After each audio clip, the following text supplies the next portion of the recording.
So lately we've had really cold nights, right? Yeah, the weather has changed, you know. Yeah, so it's a cold but good evening. Welcome to Joy News at 8. My name is Gifty Ando Apia. And mine is Clarence Kwesi Apia. We bring you compelling stories making waves across the country and beyond in the next 60 minutes. Coming up, scores of National Democratic Congress supporters in Tamale besieged the Regional Coordinating Council in protest over the disqualification of 5 aspiring parliamentary candidates of Sagnirugu North constituency. Some political parties are not happy with what they claim is NDC's abuse of incumbency. This follows Ghana's Integrity Initiative report, citing NDC for vote buying, among many others. We also take you to the Central Region, where nurses at Our Lady of Grace Hospital in Breman Esikuma in the Esikuma Odobing Brakwa district live in fear as 3 female nurses at the hospital are reported dead within 6 weeks. In business, Ghana Association of Bankers and AGI wants Bank of Ghana to address shortage of dollar cash in the system. And in sports, FIFA Under-20 Women's World Cup kicks off on Sunday. Ghana to play against the USA on Monday. On the entertainment scene, FCON boys made up of One Love Kubolo and Mensa spearhead big in Ghana music talent. And continentally, South Africa's President Jacob Zuma announces an inquiry into violence at a mine that has claimed 34 lives. So those are the headlines and many more we have. Let's take a closer look at the stories now. Some political parties have joined in the concerns over governments abusing their incumbency to project their party's parochial agenda using state resources. They said, though abuse of incumbency is not new, the practice must end to create a level political playing field. The Ghana Integrity Initiative, in its May and June report, accuses the ruling NDC government of abusing its incumbency ahead of the December polls. We believe that it's unfair, it creates tension in the system, and that there's a need for all of us to speak against it. You should look at the behavior or the conduct of state-owned media, where they give extensive coverage to the activities of the party that is in government. One issue that we also raised was that there are some huge billboards following the president's departure depicting the current president and former president Tamale. Who is paying for these billboards? Because they are mounted ostensibly to promote the candidacy of President Mahama. So if it's the taxpayer that is paying for it, it is unfair. It's complete abuse of incumbency. Certainly this is an issue which has been going on for years, and we as an opposition party, is something we've complained about for many years, for many elections, and it's something which must change. Clearly we must all shout loudly when we feel that a particular issue has been used on a partisan basis, when we feel that a national issue, a national asset, or a national procurement, or national resources are being used to the advantage of one particular party, particularly the incumbent government. I think in sort of naming and shaming, we hope to cure the practice. It is not fair in the sense that this abuse of incumbency is not anything new. NDC 1 from 1992, 1996, and 2000 abused incumbency, by the use of these resources. The government of the MPP too did the same thing. Now the second NDC 2, this present government, is doing the same thing. So I think the government parties that come into power are simply reneging on the agreements and promises that they made, not to use incumbency or to abuse incumbency when it comes to general elections. So it's a very serious problem, and I think all political parties need to sit down and agree on the use of incumbency, proper use of incumbency in election period. When the news team visited the National Democratic Congress office, it looked empty, and we were told that members have traveled to their various constituencies to campaign, and the story was not different at the office of the New Patriotic Party. The NDC is yet to officially respond to the Ghana Integrity Initiative report. It does appear the only way out is for the opposition parties to keep working harder for more votes come December 2012. Former President Kufuor says current living standards of Ghanaians do not reflect the much touted economic and GDP growth rate.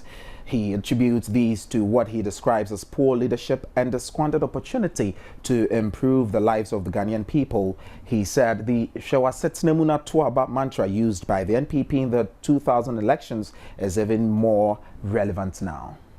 Former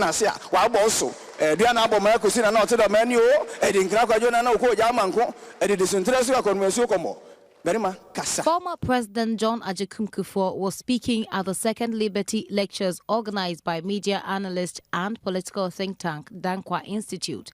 Bigwigs of the party laced the audience of the lecture, which was delivered amidst cheers. After paying tribute to the soul of the late President John Evans Atta Mills, he proceeded with NPP's achievement over the years and highlighted credentials of the party's flag bearer, Nana Addo Dankwa Kufuor, tipping him as the best choice in the upcoming elections. The expected drive to economic liftoff on the solid platform that had been built by the end of the year 2008 has not happened.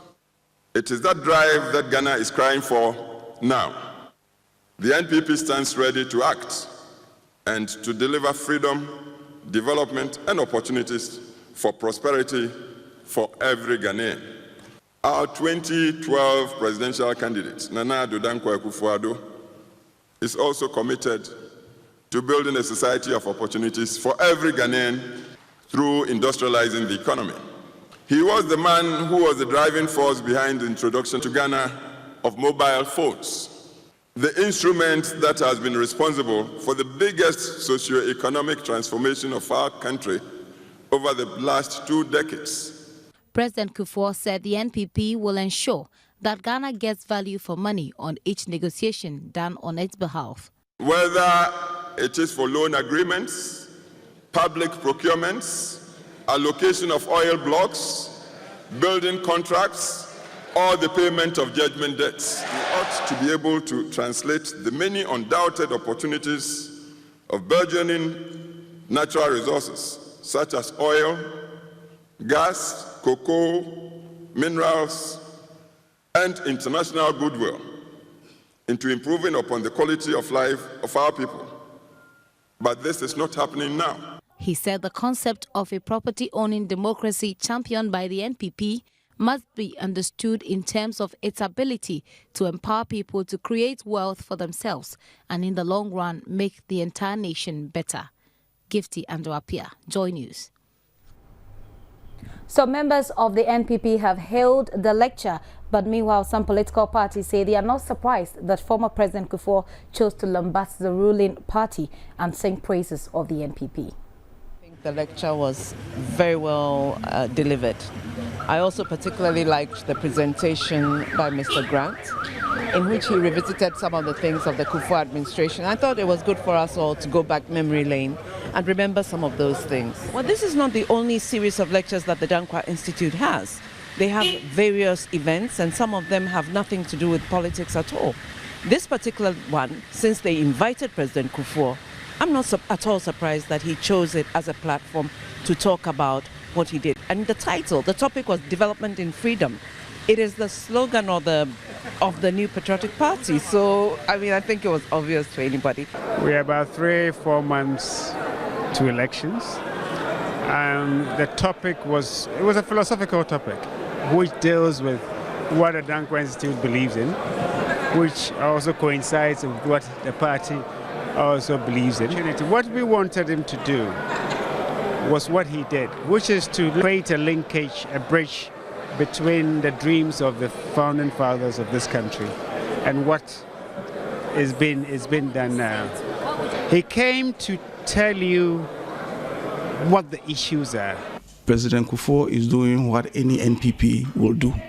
He will have to go with his party's aspirant, but I know in his heart that he is for Dr. Papa Kwesi. I don't believe that Nana Akufo-Addo is the best choice for Ghana. I believe that Dr. Papa Kwesi is the best choice. both served under President Kufuor, and Ghanaians are witnesses to the efforts made by both presidential aspirants. And I'm sure that most Ghanaians will conclude that Dr. Papa Kwesi Indoh is a better person to lead the state. Unfortunately, I did not listen to that lecture and may not be able to give an informed response to your question. But let me say that the former President Kufuor was an NPP, president of the NPP, but let's say president of the nation, but he was an NPP. You know, so, and the NPP is still bidding to win power this year. So certainly he will not say any other presidential candidate is the best other than his own presidential candidate. So we'll give him that. If I were asked who is the best person to rule this country, I'll say my flag bearer, Mr. Hassan Ayerga. That is what I will say. So we can grant him that opinion, which is his right, you know, but that doesn't mean that what he said is the right thing. That's his opinion. It's a political platform for their tradition. He's simply doing what the platform is set up to do. All of us need to then challenge on the basis of the issues. Here is our policies, here's what we are saying, and here is proof of what our candidate can do in this country. So many people will agree that Dr. Owusu Sakara is the person to govern this country, rather than Nana Akufo. So it's for Ghanaians to then make that choice. Former President Kufuor and other NPP stalwarts have been reacting to the President Mahama's first address to the nation. They believe peace and unity are not new to Ghanaians and that people should not allow themselves to be swayed by politicians who merely profess peace. Let's be fair across the board. You cheat your brother, uterine brother, you won't get any peace in your home. But treat him fairly, and even where they are losing, they would know they have lost, genuinely, and they would accept peace. The politicians, when they want to get to power, they come around, a lot of them pretending meekness, humility.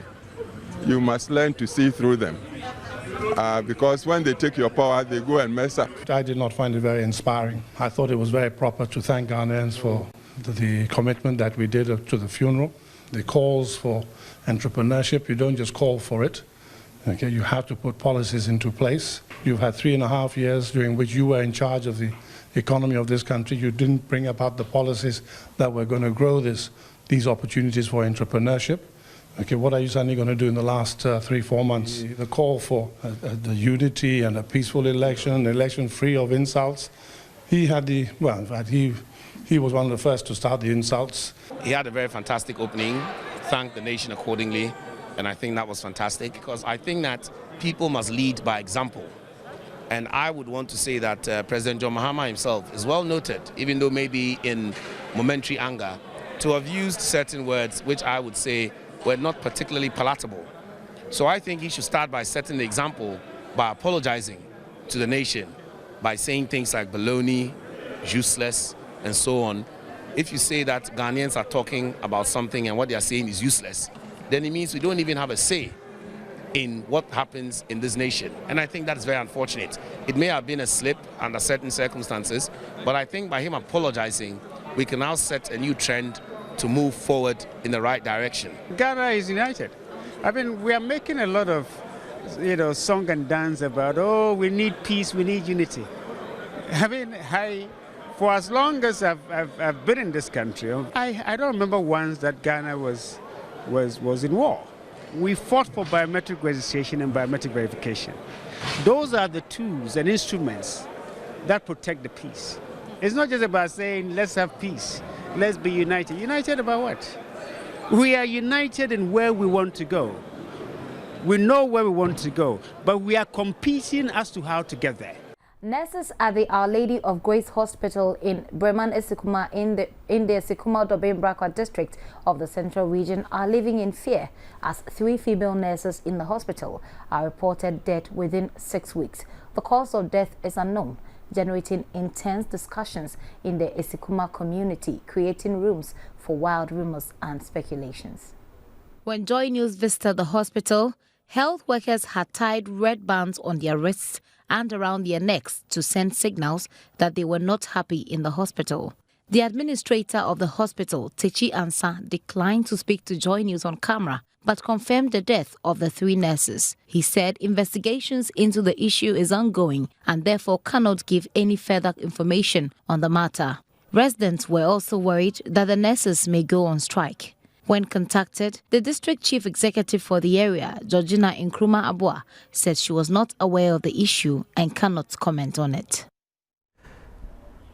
Would you be happy to be granted paternity leave to support your wife in childcare after she delivers? Well, the Constitutional Review Commission recommended paternity leave for Ghanaian men. The recommendation is that men should spend 2 weeks to 2 months to support their wives. Joy News sampled some views from the public.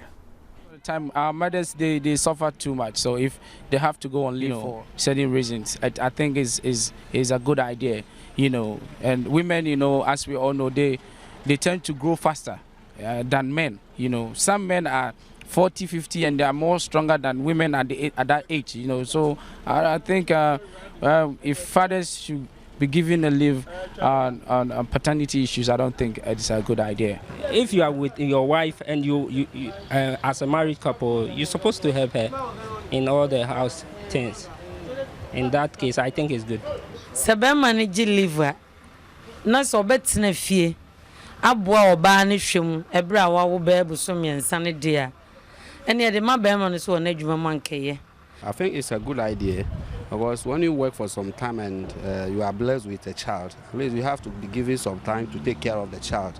Yeah, that period you don't need to work. So I think it's a right that every Ghanaian or everybody should have. I don't think it's a good thing for a man to go also to take leave because your wife is going to give birth. It's not necessary. The man have to go and then look for money or go and work so that you can take care of the woman and the child.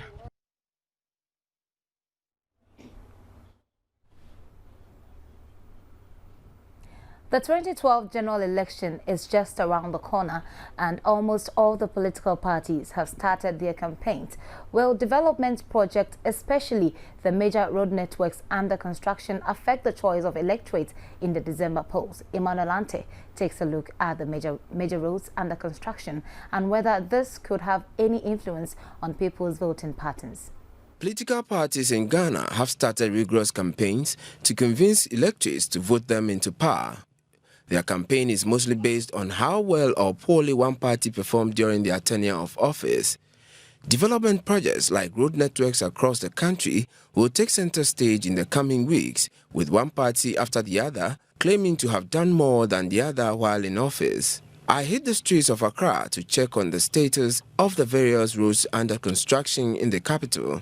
Most of these road projects were commenced under the NPP administration and continued during the NDC administration. Even though some of them have stalled, most are nearing completion. The Sprinters Road dualization road construction from the Accra Polo Grounds is almost completed. We have been able to construct the road up to the action end. Slightly beyond action, that is to Trazaco. I can confidently say that we are about 85% complete. The Tetekwashi Medina Road is almost completed. Progress to date is about 85%, and we hope to complete the works by November 2012, that's this year, towards the end of this year. The Medina Bri Road, according to the material manager, is almost 85% completed. The Achimota of Ankor Road is also expected to be completed in a couple of months. With this progress of work, I asked some members of the general public whether this will influence their voting pattern come December. For some, their minds are already made up. The road didn't concern my business, and I have my right already. I am NDC man. Nothing can change it. We need to affect my choice of government. But we need to say vote today. Okay, already now I've made up my mind. Economic side in India, me to me in India, or man profit, me to me case me vote to mana. Others have also had a change of mind. Infrastructure project going on can affect my choice of a candidate for the year 2012. How they are doing it, Bahamas, is good. So I'll vote for the government, the sitting president who is in the power now. These roads are expected to be completed before the general elections in December, and whether they will sway votes either way is something we might never know till election results are declared. Emmanuel Ante, Joy News, Accra. Mixed reactions there.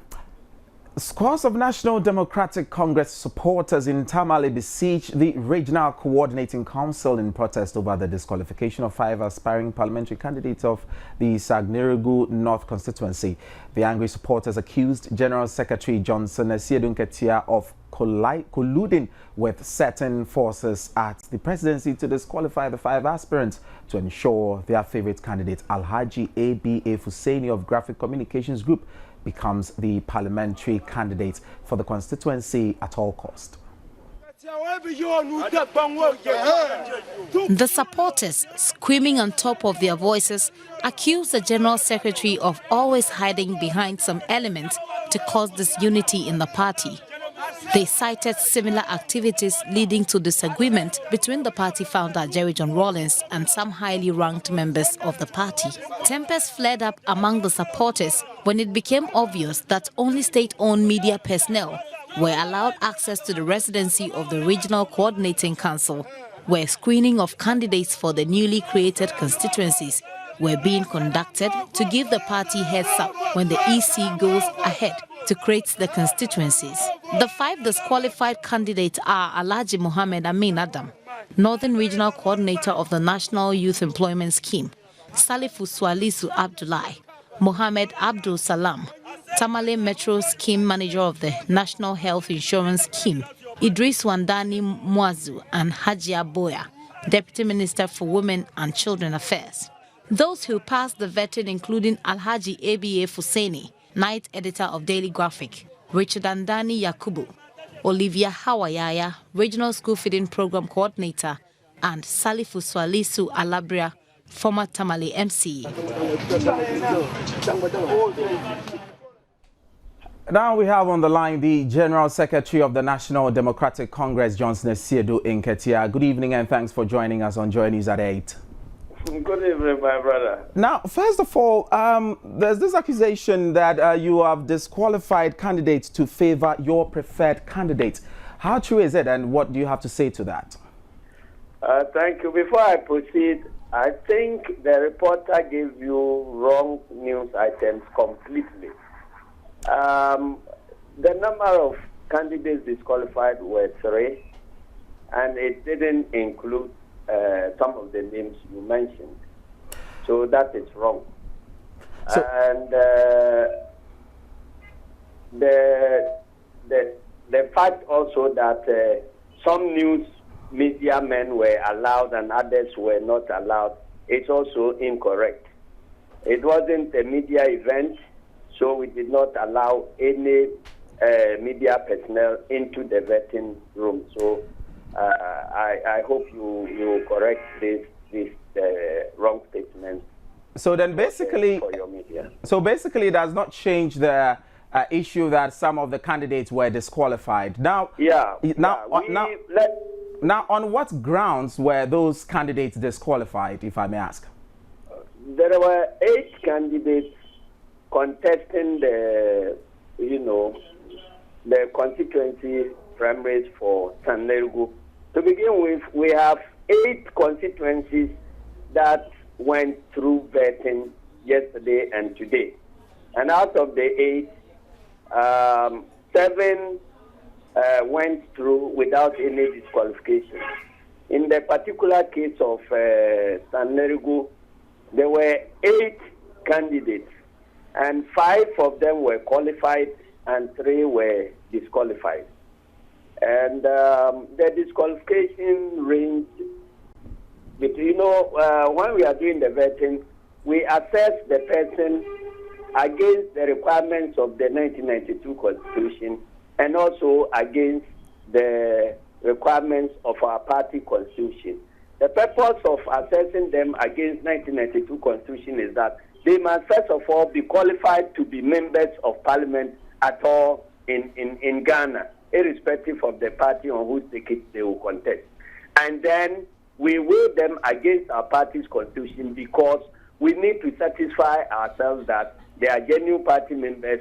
They have met the conditions for sponsorship of our party in the general election. So these are the two areas.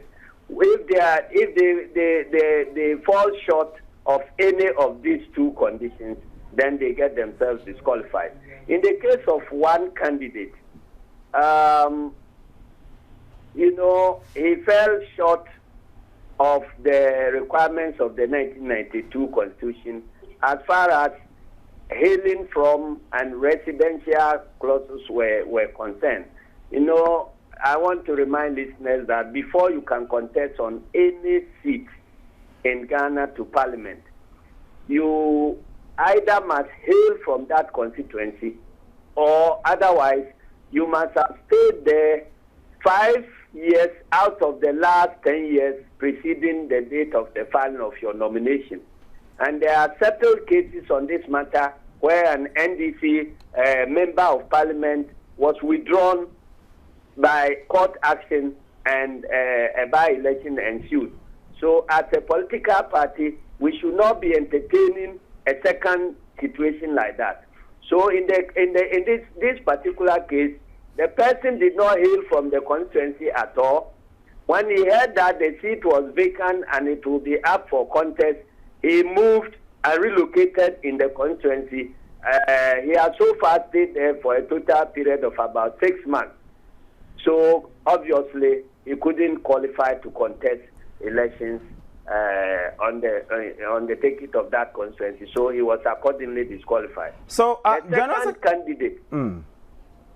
second candidate also is a candidate who contested elections on another political party and has defected to join NDC and to take advantage of it to contest on our seat. And our constitution requires that before you can contest a seat in a particular constituency, you must have been an active member of the party in that constituency for a minimum period of 2 years. We examined his documents and claims and we realized that he has not met that qualification. So we couldn't just allow somebody who has just defected from another party to just come and jump over and go to Parliament on the ticket of NDC. So he also was disqualified. So, General Secretary, before you move on, let's narrow in on Alhaji A.B. Fuseni of the Graphic Communication, because information we have here is that he was one of the favorite candidates who was disqualified. What can you say to that? Alhaji A.B. Fuseni was not disqualified. That's why I say you should check your records. He was not disqualified. He was qualified to contest. So, and Boya Gariba was not disqualified. He was qualified to contest. So check your records and wherever your reports are coming from. So the third candidate also was disqualified because of this same membership, active membership of the party in the constituency that is up for contest in the past 2 years. And then on the case of, misstatements, telling of lies in the completion of his forms. And this particular candidate contested primaries in the nearby sister constituency. I mean, it used to be Tamale North, which has been split into two. He contested on one side of the constituency and indicated his branch to be in that constituency. Okay, General Secretary, for the sake of time, time will not permit us. So, who are now qualified for the race now?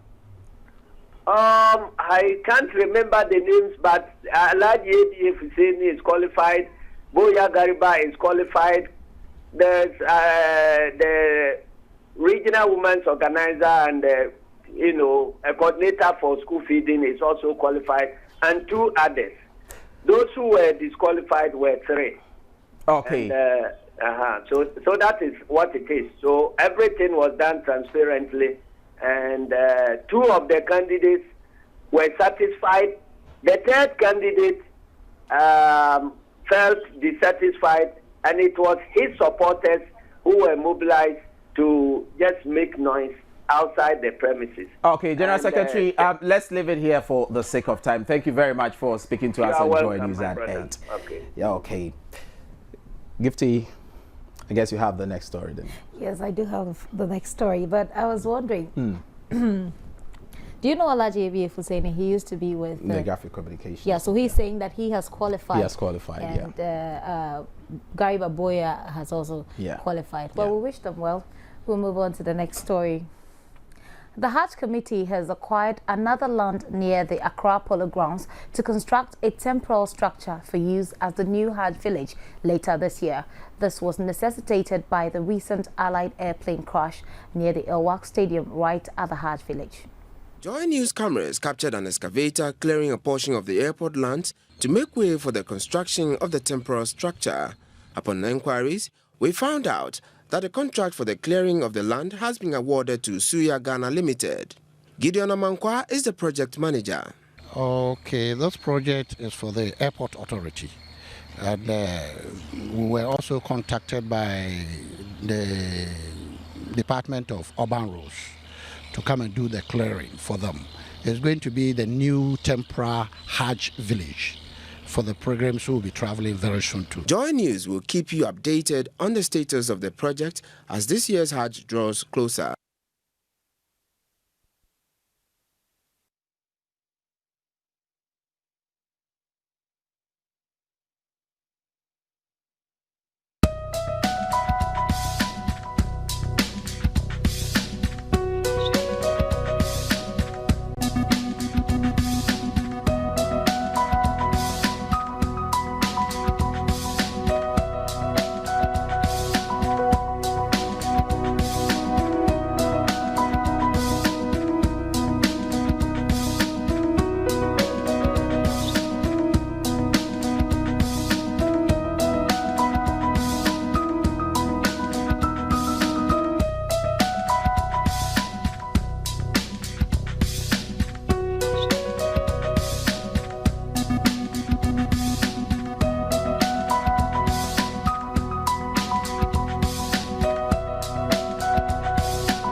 Hello and welcome to Business Segment with me, Matilda Nyakwa. Dennis coming up in a moment.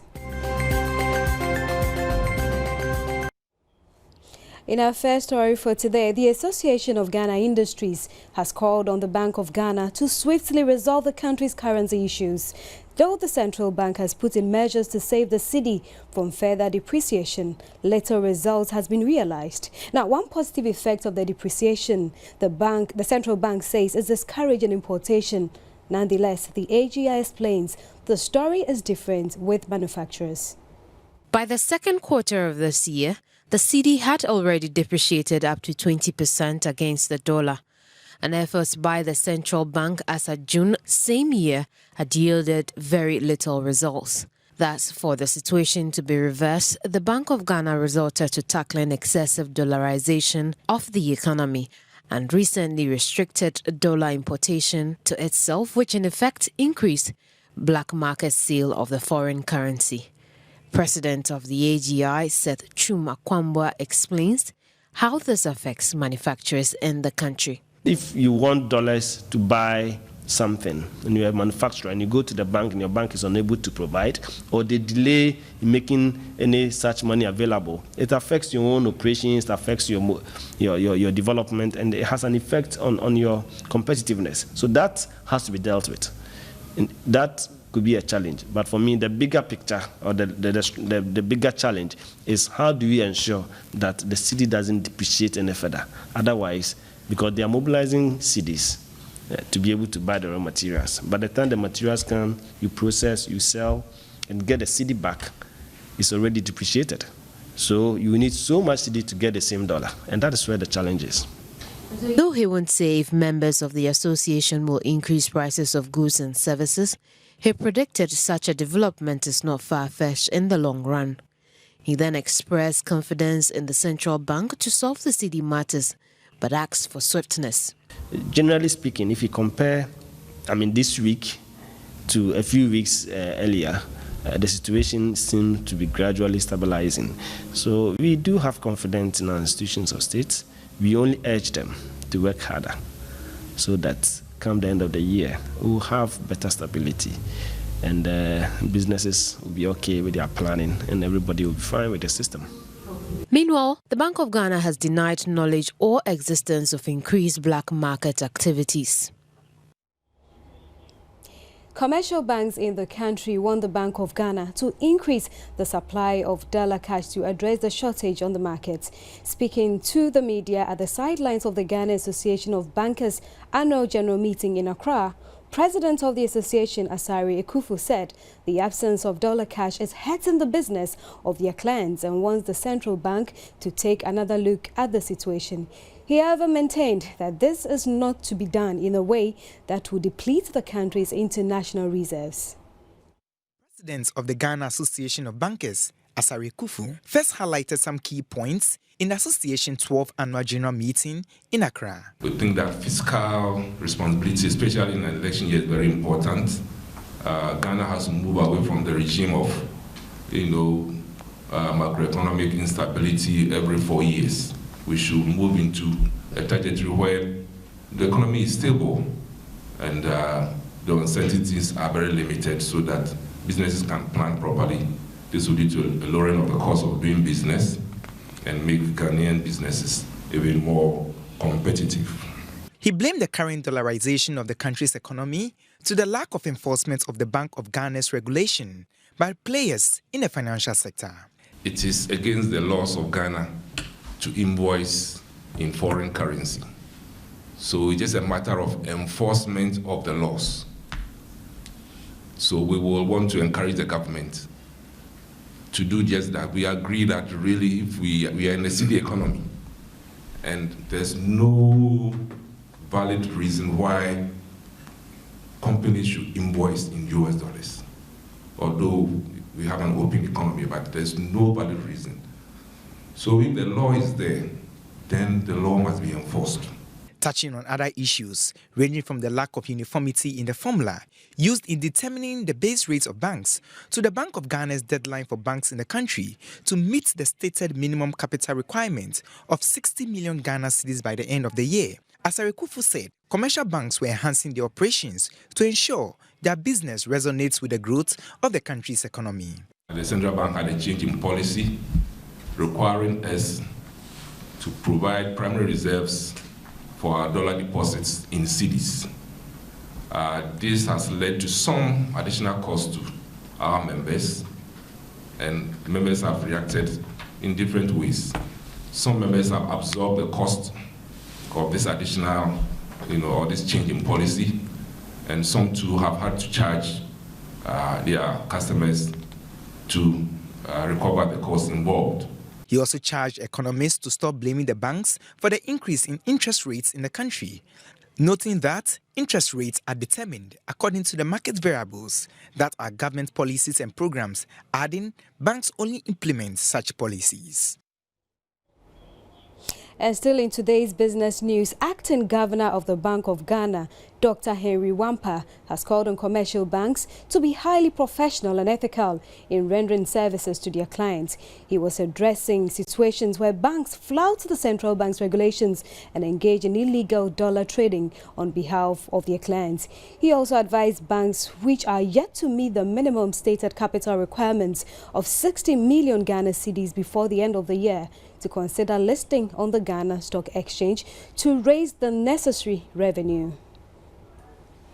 Acting Governor of the Bank of Ghana, Dr. Henry Wampa, spoke on 3 key issues: the dollarization of the country's economy, the minimum stated capital requirement of 60 million Ghana cedis for all banks in the country by end of 2012, and the implementation of the base rate model when he took his turn to address bankers at their annual general meeting in Accra. He also used the opportunity to advise banks which are yet to meet the central bank's recapitalization target to consider listing on the Ghana Stock Exchange.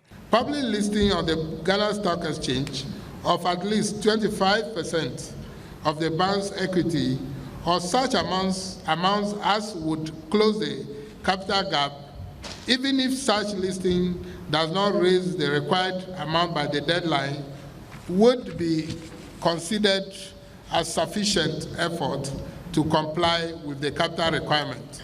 The central bank, he added, was working to review the base rate formula for banks to ensure uniformity. Once the revised model is announced and accepted, banks will be required to submit monthly returns on the computation of their base rates to the central bank. This would provide useful information for analysis and form the basis for moving to a more market-determined basis for base rate setting.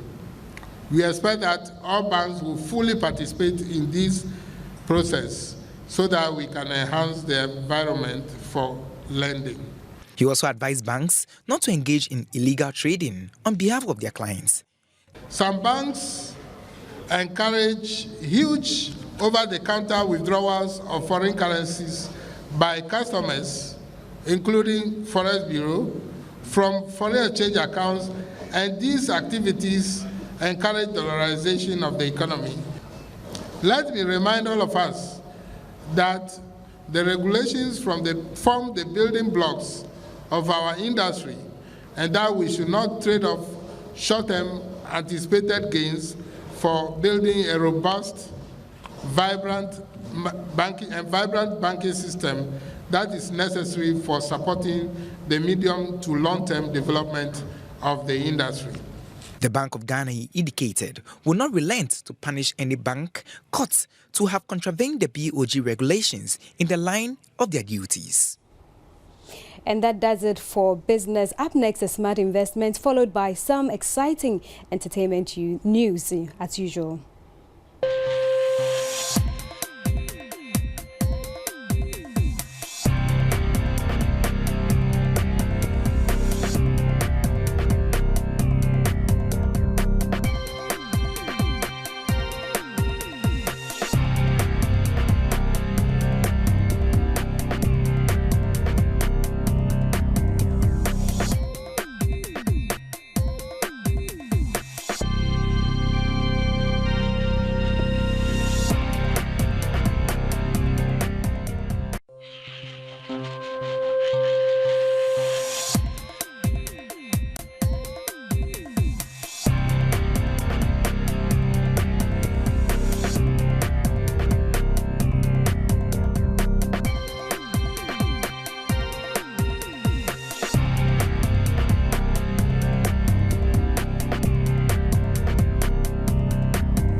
My name is Rashida Kadiri with the latest in the world of sports.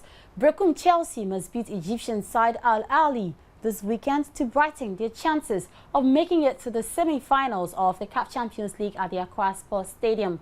The Brecum-based side lost 4-1 in the first leg played at the Cairo International Stadium a fortnight ago.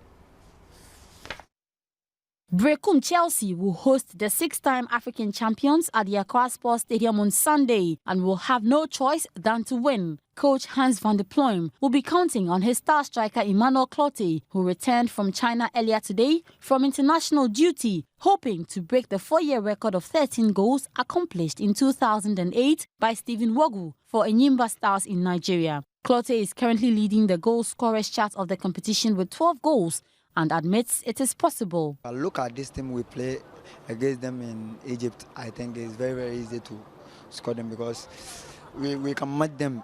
We can play them 10 passes before they take the ball. So I think it's very, very easy. I want to break African record and Europe record. Even not the record, I'm going to qualify Chelsea to semi-finals. Coach of the 6-time champions, Hossam El Badri, believes Chelsea is a very tough side, but remains optimistic his team will surmount the hurdle come Sunday. Yeah, Chelsea is a good team, but Al Ahly is also a good team with good expert players, and the chances for Al Ahly are good. He's playing with calm, and we are in need for 1 point, or if we earn the 3 points, it's a good chance to be the leader of the group. Huh? The 6-time African champions are away from the continental region. Let's come back to Ghana, where the battle for promotion into top flight for the 2012-2013 Premier League season gets keener, with 8 teams from 2 zones in action this weekend in the Division 1 Zonal Middle League. King Solomon will hope to maintain their form after a win in their first game, keeping them top of the Zone 3